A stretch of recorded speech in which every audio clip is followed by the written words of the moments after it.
Hello and welcome to the GPP Hail Mary podcast for NFL Week 17. I'm Big Italy 42. He is Josh Shepardson at BChad50.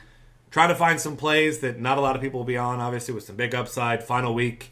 A lot of uncertainty between, some teams who technically still have a chance, like the Colts, and other teams who don't have a chance. You wonder what their dedication, how up they get for these games, but nailing the right guys are definitely going to be the ones that are playing for the contracts and things like that. Those are going to be the guys that you're going to want to try to find. But Eli Manning always takes pride in his game, so you never really have to worry about Eli Manning taking a day off. Obviously, he gets his best friend and Odell Beckham Jr. back this week, which instantly takes him from don't even think about it with Eli to, hey, Eli's got big upside just with adding the one player. So obviously, Eli Manning against the Eagles, this could easily be the highest scoring game of the week, and no one would be surprised if Eli posts a big-time line here.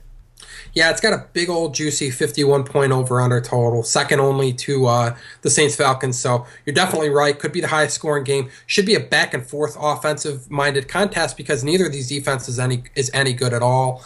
Manning, this is what a GPP quarterback looks like. Guy who is super volatile. When it's bust, it's real bust. When it's boom, it's real boom. We saw a 6-touchdown effort from him earlier in the year. He's thrown for multiple touchdowns quite a few times this year. Ended up with 33 touchdown passes, which are tied for 4th in the league this year. So he can definitely find the end zone.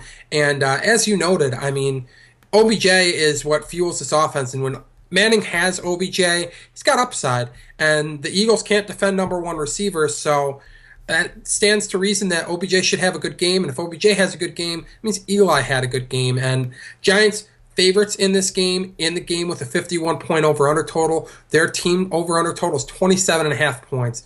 Where are they getting those points? Probably the passing game. And that means, again, Eli Manning scoring some points. Yeah, absolutely. And then on the other side of it, next up, which kind of makes sense, we'll talk about the shootout. Sam Bradford, a guy who is playing for more than just some pride in this last game. Obviously, turned down a contract earlier this year. Going to want to be able to get paid a decent amount of money in the offseason, and he has not had a good year. But finishing strong, one more big performance may kind of lean towards, he finished strong. It wasn't necessarily his fault. Let's all blame Chip Kelly, blah, blah, blah. Blame everyone but Sam Bradford. If he finishes strong, a lot of people forget about a lot of the bad parts this year. Yeah, and in back-to-back weeks, he set season highs for passing yards in a game. Passed for 741 yards over the last 2 weeks, so averaging a hair over 370 yards passing per game in the last 2. Does only have 3 touchdown passes, but he's also only thrown 2 interceptions. And you'd expect more touchdowns to be available for him this week against the Giants. Big over-under total. Their team total 23.5 is pretty solid. The Giants have allowed the 6th most touchdown passes to teams this year, 29 of them. They're giving up a ton of fantasy points. 3rd most FanDuel fantasy points per game. 2nd most DraftKings points per game to quarterbacks. And Bradford had a bad game against them earlier in the season, so that might serve to suppress his ownership, which is obviously a big deal in GPPs. We are looking for lower ownership. But Bradford finishing on a high note, playing well. Love his salary, too. $6,700 on FanDuel, $53 on DraftKings. Going to give you some serious salary relief that you're going to need to roster some of the big receivers this week that everybody's going to be on. Yeah, absolutely. You mentioned this next guy, and your reasoning for it makes a lot of sense there. Adrian Peterson, of course. You say picking the rushing leader obviously wouldn't seem contrarian, but with the fact that you've got Antonio Brown and Julio Jones and Odell Beckham and all these big-time receivers everyone wants to pay for, I'm not really seeing a whole lot of people talking about paying up at at running back. So that's going to put your guy with a great floor and a big ceiling really, really low under the radar this week.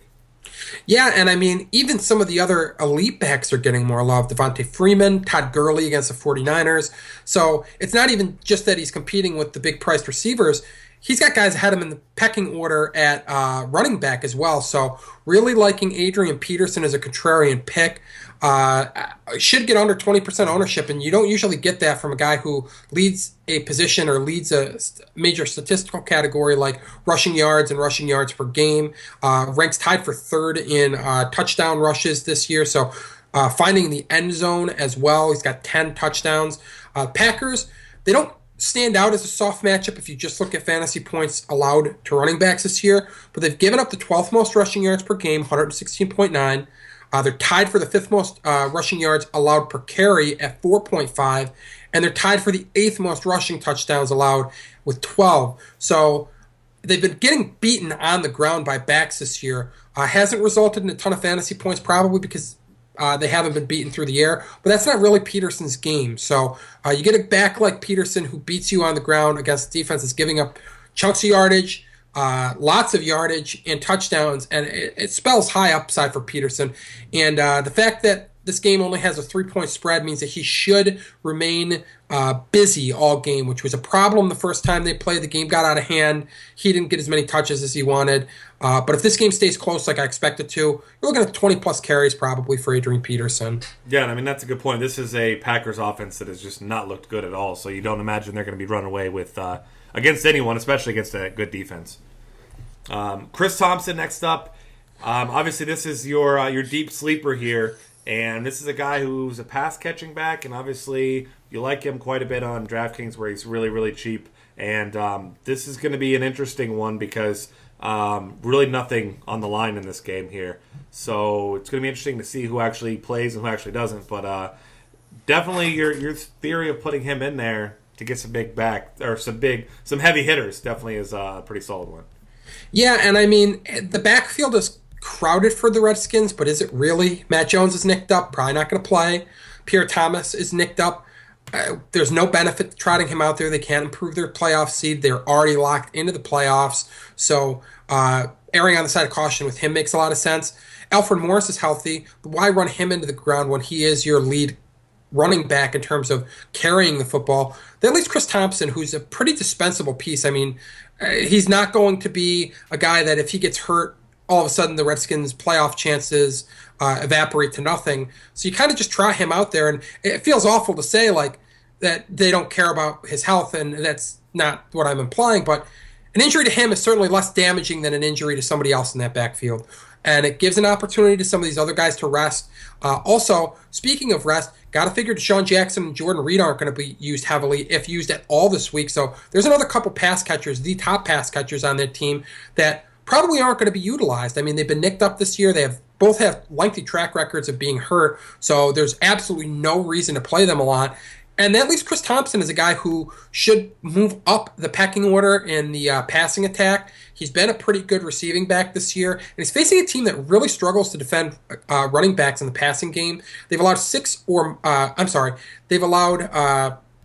they ranked 26th in defending running backs in the passing game, according to Football Outsiders. They've allowed the 6th most receptions and receiving yards to running backs this season, too. So really a plus matchup for Chris Thompson. He's a min-salary player on DraftKings where you get a full point per reception, and he's only $4,800 on FanDuel. So even though they only give out a half point per reception at FanDuel, that's super cheap. You can't really get a back that's even moderately viable for usage on FanDuel for under $5,000 almost ever. So really like Thompson because I think he's going to play a lot. I think he's going to get some looks in the passing game. 6 to 10 targets in the passing game actually feels very attainable for him. And, I mean, it's a short passing game, so if you're getting 6 to 10 targets, you're probably hauling in about 75 to 80% of those targets as well. We're not talking about long balls where there's opportunities for misfiring if it's Kirk Cousins or Colt McCoy out there. So I really like Thompson's matchup this week, and I think he's a nice, I won't call him a punt play, but nice salary relief at a position that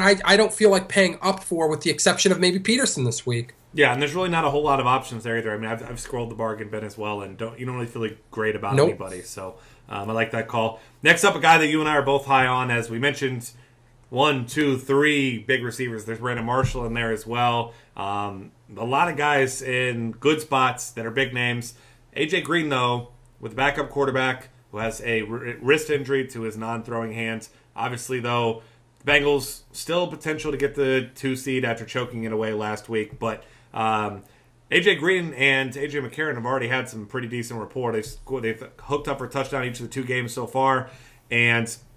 Or I'm sorry, 2 of the 3 games so far. Yep. And then as you're looking at AJ Green and his track record against the Ravens, he's been better against Ravens than any team. And obviously we won't get to see the fun back and forth with he and Steve Smith on either side like we do most times. But this is still a big game for the Bengals. They can move up, certainly, if the Broncos slip up against the Chargers. And, they're going to proceed with the assumption that they need to win this game, and hopefully the rest falls their way. And AJ Green certainly has some big-time upside against this terrible secondary. Yeah, and speaking of the Broncos, they had a loaded secondary that the Bengals faced last week, and A.J. McCarron showed a willingness to attack that secondary. Threw 9 passes A.J. Green's way. Green was turned in a 5 for 57 and a touchdown line, which isn't great, but look at who he did it against. He did it against the best pass defense in football, and the Ravens are nowhere near the best pass defense in football. So huge upgrade in terms of competition this week for Green. In terms of it's a better matchup for him. They've allowed the 5th most DraftKings fantasy points per game to receivers and the 3rd most FanDuel points per game to receivers. Green going to be way low owned, super low owned. I mean, we're talking under 10%, maybe around 5%. We looked at Brandon Marshall last week in the big GPPs, analyzed him earlier in the week in the lineup breakdown, and he was under 5% owned on FanDuel and on DraftKings in their big GPPs. We'd be looking at a similar scenario for AJ Green this week because all these other elite receivers that are pricey are getting soft matchups, are getting a lot of attention, but Green just isn't getting that. And he has a great matchup, as you noted, great rapport right now with A.J. McCarron. The A.J. to A.J. connection has been pretty good so far, and they haven't faced a soft pass defense like this. Really, they did when they faced the Steelers, and Green had his way with the Steelers. Expecting more of that this week against the Ravens. Yeah, I completely agree with you there. I'm all aboard the A.J. Green wagon this week. Alan Hurns next up. And obviously this is a meaningless game, I guess, for Jacksonville, but this is always an exciting team to watch. More so in second halves. It seems that the first half they struggle, the second half you just watch them explode. And Hurns did just that last week, 2 touchdowns in the second half.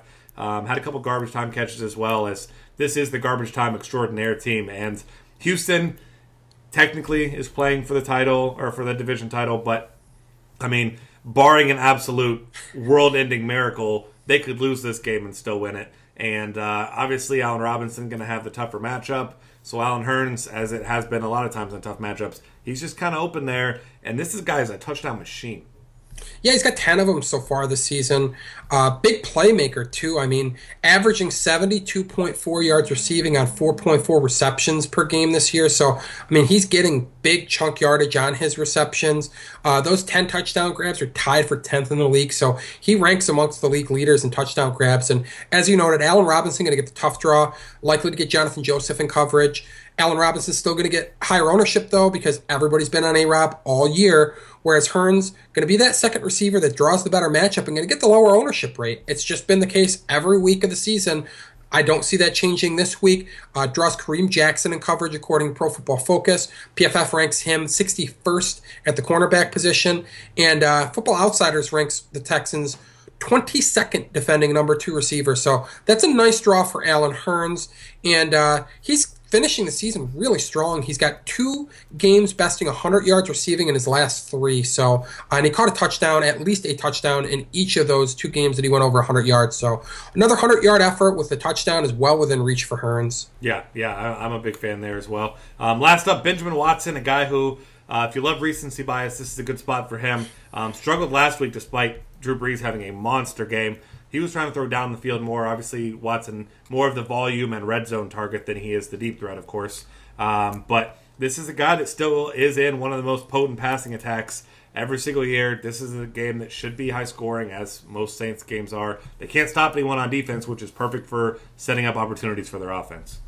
Yeah, and love that you hit on the recency bias, because it kind of offsets the fact that you're going to have some point chasers going after Watson because of what he did against the Falcons earlier in the year. But you're also going to have people that fade him because he didn't score last week. So I say they kind of negate one another. And that's going to leave Watson as a low-ish owned tight end. Definitely going to be behind a guy like Zach Ertz, I think. Probably going to be behind a guy like Delaney Walker. Maybe a guy like Travis Kelce, Antonio Gates.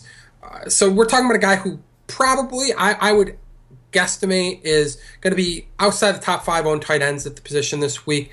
And we did see what he was able to do against the Falcons earlier in the year. 10 catches for 127 yards and a receiving touchdown. That definitely plays a role in my my touting him this week. He torched him before. We know Drew Brees loves throwing to his tight end. He has not even just Watson. He used to throw to Jimmy Graham a ton. He utilizes a tight end position. That's best reflected by Watson's ranks this season in the passing attack for them. He ranks second on the team in targets, receptions, and touchdown grabs, and third in receiving yards. So he is an integral part of this offense, and this is an offense that's playing in a game that should be a shootout. It's got the highest over-under total of the week at 53, and the team total for New Orleans is 24.5. So definitely a lot of points to be had. I think a lot of it's going to be through the air, and the Falcons have been really bad defending tight ends this year. So while that line from Watson is something of an aberration the first time that they played, tight ends having big games against the Falcons certainly isn't. Yeah, absolutely. So he certainly has. I mean, he's got a decent floor in this one, you would imagine, as well. So definitely a low-risk, big upside type of play. That'll wrap things up here for us for Week 17 and for the regular season. So make sure you check us out on Twitter at DF Cafe, subscribe to our YouTube channel, and check out the rest of our content at dailyfantasycafe.com.